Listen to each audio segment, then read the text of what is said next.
슬기로운 아침 시간 출애굽기 15장에 대한 이야기입니다.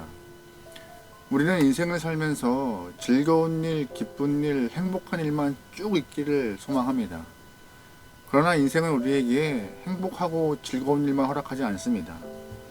즐거운 일이 있다가도 어느 순간 화가 나고 노엽기도 하고 애통한 일이 발생하기도 합니다. 감사한 일이 있다가도 불현듯 내 마음에 불안과 두려움이 엄습할 때가 있습니다. 그래서 인생에는요, 희노애락 이 네 가지가 다 있습니다. 오늘 우리가 보고 있는 출애굽기 15장에서는요, 이 희노애락을 다 느낄 수 있습니다. 본문 이스라엘 사람들은요, 출애굽하는 과정에서 하나님의 위대하심과 하나님의 크심을 경험한 영혼들이었습니다. 10가지의 재앙을 통하여서 출애굽하는 과정 가운데 하나님의 크심을 직접 목격하였고, 또한 홍해 앞에서 홍해가 갈라졌고 홍해의 마른 땅을 걸어가는 체험도 하게 됩니다. 게다가 자신들을 잡으러 온 바로의 애굽 군사들이 홍해에 빠져 수장하는 것도 직접 목격하게 됩니다. 이스라엘 사람들은요, 하나님께 예배하러 가는 과정 가운데 하나님의 예배를 방해하는 자들을 하나님이 어떻게 심판하시는지 직접 눈으로 확인하는 일도 보게 됩니다.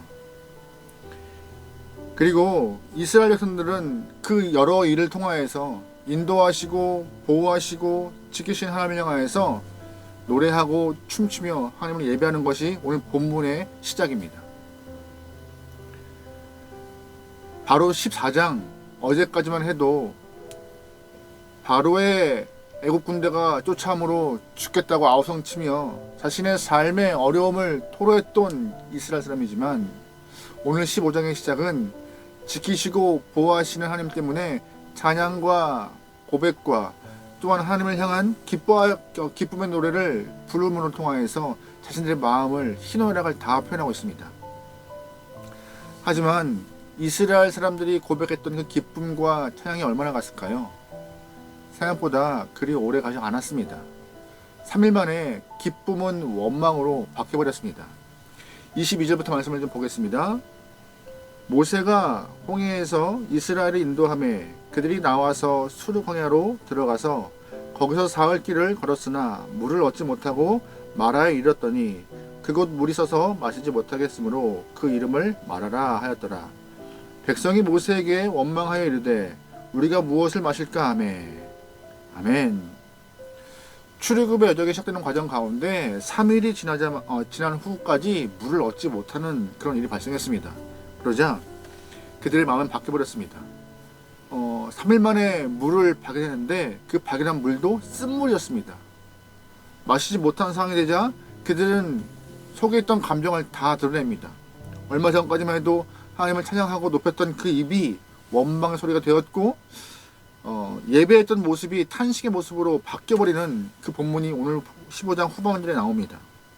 게다가 물을 먹지 못하게 되자 자신들이 타죽게 되었다고 모세에게 크게 원망하고 비판합니다. 이렇듯 우리의 인생은요, 하나님께 받은 구원의 감격, 기쁨들 오래 못 가져가는 것 같습니다. 그래서 작심삼일이라는 말이 있는 것 같습니다. 우리가 주의 전에 모여서 예배를 하고 주님을 고백하고 하나님 허락하신 구원의 그 은혜와 기쁨을 통하여서 예배를 드리지만, 차가운 현실을 맞이하는 순간 또한 인생 중 수없이 마주하는 일들을 통하여서 예배의 감격과 기쁨은 그리 오래가지 못함을 우리는 잘 알고 있습니다. 만약에 우리가 오늘 본문에 있는 출애굽하는 과정에 쓴물을 경험했던 백성들 중 한 사람이었으면 우리는 이들과 같이 원망하지 않고 믿음을 고백했을까요? 어떻게 이렇게 난 안 그럴 수 있어, 나는 믿음으로 주 앞에 끝까지 갈 수 있어라고 말할 수 있었을까요? 쉽지 않았을 것이에요. 그럼에도 오늘 본문은요, 이 이스라엘 백성들, 물 앞에서 쓴물 앞에서 원망의 소리를 퍼부었던 이스라엘 사람과 달리 모세의 모습을 통하여서 하나님은 우리에게 광야와 같은 인생길에서 어떠한 삶의 모습을 가져야 되는지를 보여주고 계십니다. 모세가 그 모델이 되었던 것이에요. 모세나 이스라엘 사람들이나 다 같은 길을 가고 있지만 다른 모습이 보였어요. 오늘 그 모세의 다른 모습이 우리에게 답이라고 하나님 말씀하십니다. 25절 말씀이에요. 모세가 여호와께 부르짖더니 여호와께서 그에게 한 나무를 가리키시니 그가 물에 던지니 물이 달게 되었더라. 거기서 여호와께서 그들을 위하여 법도와 율례를 정하시고 그들을 시험하실세. 아멘. 우리가 아무리 성결한 삶을 살아도요, 삶에는 목이 마름이 있고 배고픔의 현실이 있습니다. 땀을 흘려야 하고 또 수고를 해야 소산을 먹을 수 있는 법칙은 바뀌지 않습니다. 열심히 노력해도 답답한 현실은 크게 바뀌지 않습니다. 그러나 분명한 것은 이러한 현실과 어려운 상황에도 하나님이 우리를 구원하셨다, 이 사실은 바뀌지 않습니다. 이것이 진리이고 이것이 하나님의 허락하시는 은혜와 사랑입니다. 사할 길을 걸어서 먹지 못하고 마시지 못하고 원망의 모습이 많을지라도 하나님은 우리에게 나를 구원하신 분은 하나님이시니 삶에서 원망과 한탄함보다 오히려 부르짖음의 기도, 모세와 같은 삶이 정답이라고 말씀하시는 것입니다. 삶에 원망이 있겠죠. 삶에 힘듦이 있죠. 왜 없어요? 하지만 하나님이 하신 답은 그럼에도 우리의 삶은, 우리의 입술은, 우리의 마음은 원망과 불평과 한탄보다 하나님을 향한 구원의 감사와 기쁨이, 믿음의 고백이 끊이지 않고 계속 고백되어진다고 하는 것입니다. 왜요? 하나님은 왜 그런 모습을 원하실까요? 하나님이 바라고 있는 모습이니까요. 그래야 응답이 있으니까요. 기도하는 자를 향하여서 하나님, 우리 입술이 기도하기를, 우리의 마음이 주님께 향하기를, 찬양을 통하여서 주님을 고백하기를 원하고 계십니다. 왜요? 그래야 하나님이 응답하시니까요. 원망하는 자에게 주시는 것이 아니라 기도하는 자에게 주시니까요. 한탄하는 자에게 주시는 것이 아니라 찬양으로 고백하는 자에게 주시는 분이시니까요. 그래서 하나님은 우리에게 기도하라, 찬양하라, 주님을 바라보라, 말씀을 행하라라고 우리에게 답을 주시는 것입니다. 기도하고 부르짖는 자에게 보세요, 본문에서 마라의 쓴물이 단물되게 하시잖아요. 기도하는 자에게 그래서 하나님은 응답하신다고 본문은 말하고 있는 것이에요. 그래서 하나님 앞에서 우리가 기도하고 애통해하고 간구하는 것들이 정말 중요한 것입니다. 하나님은 믿음으로 간구하는 영혼들의 기도를 들으시고 또한 같은 물이지만 마실 수 있는 물을 주시는 분이 하나님이십니다. 어떤 사람에게? 기도하는 사람에게요. 그래서 오늘 본문은요, 그 하나님을 여호와 라파, 치료의 하나님으로 표현하고 있습니다. 26절에 한번 같이 읽어볼게요.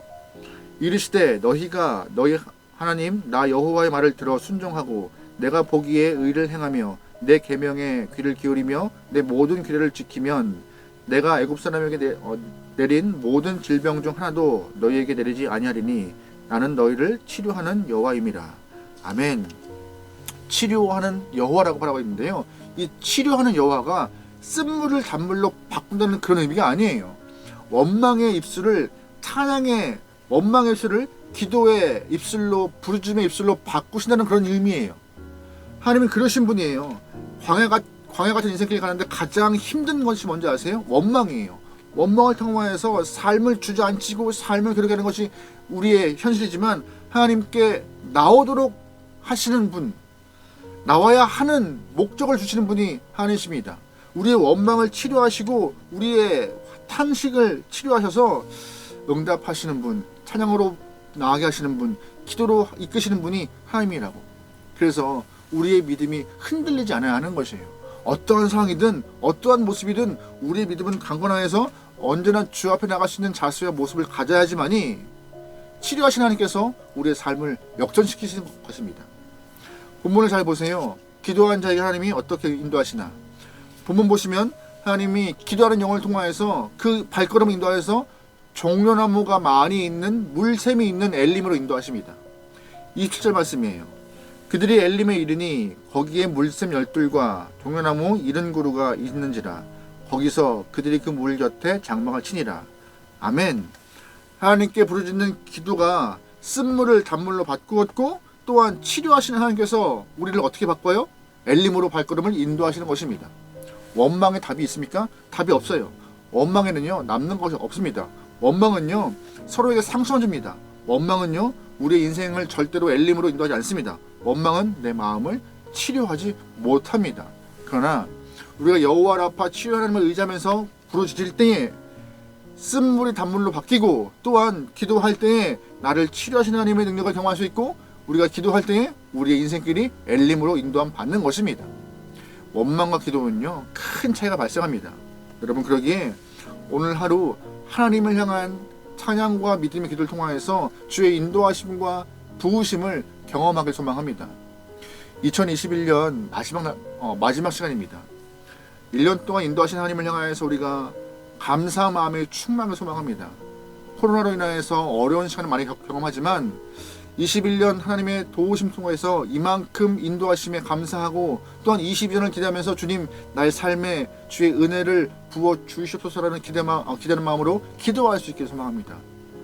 그렇다면 하나님은 우리의 22년을 엘림으로 인도하여서 찬양과 예배와 또한 기쁨의 소리가 끊이지 않는 삶으로 역전을 시키실 것입니다. 쉽지 않을 것입니다. 22년도. 하지만 우리는 기도하는 마음으로 이길 것이고 기도로 승리할 것이고 기도로 하나님을 만날 것입니다. 할렐루야. 승리합시다. 기도하시겠습니다. 하나님, 우리의 삶에 여호와 라파 치료 하나님을 의지하며 내 입술이 원망에서 기도로 탄식에서 찬양으로 바뀔 수 있게 도와주소서. 찬양하는 자, 기도하는 자를 향하여서 엘림으로 이끄신 하나님을 믿습니다. 그러기에 우리의 인생이 주의 인도하심을 따라서 엘림으로 갈 수 있도록 믿음으로 간구하고 기도할 수 있는 귀한 영혼들에게 붙잡아 주시옵소서. 오늘 하루를 맡기오며 예수님의 이름으로 기도합니다. 아멘.